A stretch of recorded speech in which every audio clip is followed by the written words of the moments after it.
with David and Sumit, you guys have had the opportunity to travel and actually interact with a lot of musicians, and you have good insight into.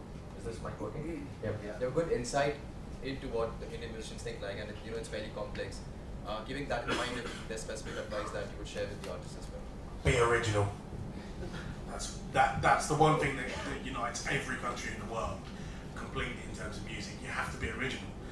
One of the questions that kept getting asked as we were in Shillong and Calcutta and Delhi was, is it possible for a classic rock band from India to make it in the UK?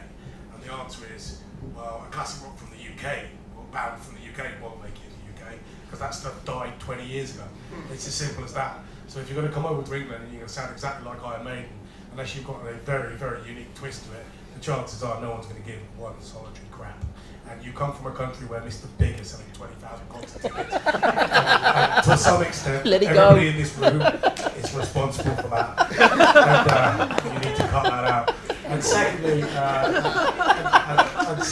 and probably most importantly, is that the whole thing about independent record labels in the UK is sometimes on this trip, I'm sure the other delegates will agree with me, I've come across as this sort of capitalist major record company friend, but the reality is when I was a kid, all my records I bought were on independent record labels, and one of the reasons I don't sign bands for independents anymore is because they're not there anymore. The good ones aren't anyway, and you've got a unique time in this country where you're at the beginning of the beginning, and without interference from the large corporations yet, and that gives you the time to start these wonderful labels. Mute Records in the UK was such a fantastic record label, and Beggars Banquet started that way, and you could go on and on from Crass to just about every label that every important artist started on up until Creation. And I think that's something that apart from the bands in this country, people need to start labels. And whatever a label means these days, which again I'm not totally sure, I think basically it means an artist service vehicle that you sign various rights to depending on how comfortable you are of how good they are. But you've got to start doing that. I mean, we've traveled, Dave and I and a few others, as you know, we've traveled. I joined these guys in Shillong, and we met artists in Shillong and Delhi, and we've been meeting artists here. And I think the thing is, I get it. I get why being an artist in India or being in a band is a tough gig, because no one buys, okay, you can put on a concert, but no one's going to pay for the ticket. You can make a record and no one's going to pay to own it or even listen to it. You can make a record and you've got very few options at radio as to who's going to actually play it. You can maybe make some t-shirts and some merchandise if you've got enough money in the bank to be able to do that. You can rehearse as long as you can find the time when you're not doing your day job to get a rehearsal studio when all of you are available to get some rehearsals done. If you've got enough money, you can maybe afford to spend 20,000 rupees to get into a studio and cut a track with a producer who doesn't really understand your music, so you kind of fucked on so many levels, and I get it entirely. The lucky ones have managed to break through and maybe are doing work in Bollywood and they're scoring film. If they're really lucky, like Rahman, they all of a sudden something pops at some point, and maybe they start doing jingles, and then they start doing local film and TV, and then they become international stars, and they're able to get out. I guess the biggest lesson or the biggest thing I suppose that all of you guys should focus on doing, and that some of you already are, is you need to start creating options. As opposed to looking out to this landscape and being like, well, there aren't any options available to me, so I'm going to look outside of India because that's where the options are. Okay, you know what? Fair enough.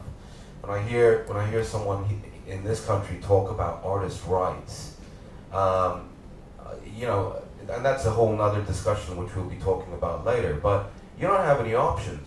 Okay, know your rights. Great, I can sit here and teach you all about your rights, your neighboring rights, your master rights, your copyrights, whatever. But when you go out there, you get one option, if you're lucky, from a major label who says, great, I'll give you some money, I'm going to take all your rights. You don't have any other option. So you can know your rights, but you don't have anything else. So you've got to start creating. Arjun over there from Indecision, he didn't find any good music journalism. He couldn't pick up a magazine and read about bands, either local bands or bands from abroad. So what did he do? He creates a blog. It's now getting 40,000 unique hits every month. Is a very, very valuable tool for you to communicate not only to people in the city next to you, but to people internationally. We've met people in the digital space, we've met people in the radio space, all of whom want to help promote your scenes and create platforms. Vijay is again a perfect example of someone who is trying to create options. Now, as artists, you need to start creating options and start working with the people that are your ambassadors and really put your efforts into to creating new options, new ideas, new vehicles that you can start taking advantage of and putting your work through those things. And eventually you will start making money, or those after you will start making money. So I would say that's probably, from a practical point of view, you know, start building. You've got to start building. Get your hands dirty and get in there. Start figuring this thing out, and we'll help you as much as we can. Can I add one related one? And there's something Vijay said. There is an incredible amount of information that's available on these subjects. And whereas, like I said, you know, United States, the music history, and you know, the music industry has gone, you know, it's started in the 30s and 40s. Here, it's accelerating at a really sharp rate, and we have this incredible opportunity, as Vijay alluded to earlier, to, you know, do it right this time, to remake the model. And if you read about what's going on, the debates that are going on, people saying, you know, we made this mistake, you know, labels saying, well, we made this mistake, and not sort of embracing the digital revolution. We made, you know, everyone's sort of evaluating where they've gone wrong. And this is an opportunity for you to learn and say, you know what, you know, whether it be, I'm going to give the music away, whatever it may be, to get yourself to the next level. It's an opportunity to learn from the mistakes of others, especially the mistakes that we've been making and continue to make in the United States, in Europe, in North America, stuff like that. So, I think that's a brilliant summary to go to questions with. I think that's really well put. Who would like to ask